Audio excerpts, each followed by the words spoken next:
আসসালামু আলাইকুম বন্ধুরা, আশা করি সবাই অনেক অনেক ভালো আছেন। তো আবার একটা নতুন ভিডিও নিয়ে আসলাম আপনাদের জন্য। আজকের ভিডিওটা হচ্ছে বৃষ্টি নামলেই যে আমাদের যে প্রবলেমটা ফেস করতে হয়।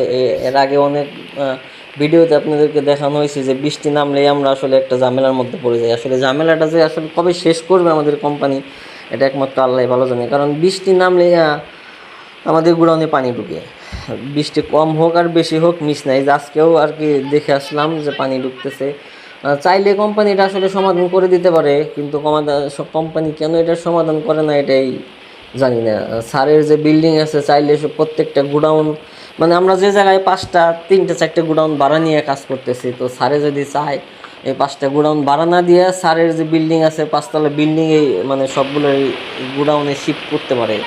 যেহেতু এগুলো বাইরে ভাড়া দিতেছে, তো স্যারে এটা কী জন্য করে না, তো স্যারের হচ্ছে প্ল্যান আসলে আমাদের ওইভাবে জানা নাই কী জন্য স্যার এটা পরিবর্তন করে না। তো আমি জারি নিয়ে যাইতেছি নতুন। আর আপনারা জানেন যে গত শুক্রবার বলতে আমি যেহেতু ভিডিওটার ভয়েস একদিন পরে দিতেছি, ভিডিওটা ওই শুক্রবারই করা, গতকালকে যে শুক্রবার আজকে শনিবার, তো ভিডিওটা গত শুক্রবারই করা, আমি ভয়েস দিতেছি একদিন পরে। তো এই বৃষ্টিটা যেহেতু ওই দিনই শুক্রবার দিনই হয়েছে, ওই দিন তো একসাথে 5জন পোলাপানের আর কি বরখাস্ত করা হয়েছে যে অ্যাবসেন্ট করার কারণে শুক্রবার দিন। তো এই জন্য আজকে পোলাপান অনেক কম। যদি সবটি পোলাপান থাকতো তাহলে দেখা যেত যে 2জন 3জন করে 2-3 জায়গায় চলে গেলে সবাই আর কি টেগেল দিতে পারতো। 3টে গোডাউনে পানি ঢুকতেছে, 3 জায়গায় যদি 2জন 3জন করে যাইতো তাহলে আর আমার আর কি যাওয়া লাগতো না, বা আমার যাওয়ার প্রয়োজনও হইতো না।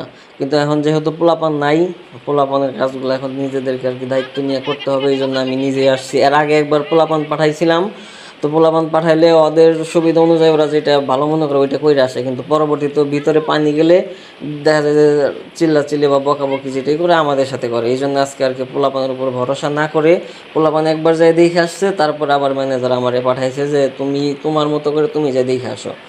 তো আমিও যাই দেখে আসলাম, মোটামুটি ভালো একটা পর্যায়ে আছে। ওইদিকে পানি ঢুকে নাই, টুকিটাকি যেটুক সমস্যা এগুলো আর কি সমাধান করে দিয়ে আসছি। আর এইখানে যে এখন যেখানে চলে আসছি এটা হচ্ছে আমাদের আন্ডারগ্রাউন্ড, এটা হচ্ছে বেশি পানি ঢোকার সম্ভাবনা বেশি। আর দেখেন আপনারা বৃষ্টি দেখলেই বুঝতে পারবেন, একদম পুরো বন্ধ হয়ে গেছে বৃষ্টির পানি। তো তো দেখেন, দেখলেই বুঝতে পারতেছেন আসলে কি রকম বৃষ্টি হয়েছে। তো যে এটাই হচ্ছে বেশি সমস্যা হয়, যেহেতু এখানে সামনে দিয়ে এই যে এখন যে ময়লা দেখতেছেন, এই যে ঈদগুলা দিয়ে রাখছে, কি বলে এগুলো, জুট বলে বা ডোব বলে আমাদের কাজের ভাষায় আমরা এগুলো ডোব বলি। অনেক বড় বড় বস্তা, কাপড়ের বস্তা, তো এগুলো ডোব বলি। তো এই ডোব দিয়ে কি আসলে এইদিকে এই যে এভাবে আটকে কি পানি রাখা সম্ভব? আসলে এভাবে কিন্তু এভাবে পানি রাখা সম্ভব না। তো যতটুকু সম্ভব হয় চেষ্টা করি এখানে পানিগুলো আটকানোর চেষ্টা করতেছে। আর এই উপরে থেকে এখানে যেখানে পানি পড়তেছে এই পানিগুলো আর কি ভিতরে বেশি ঢুকতেছে।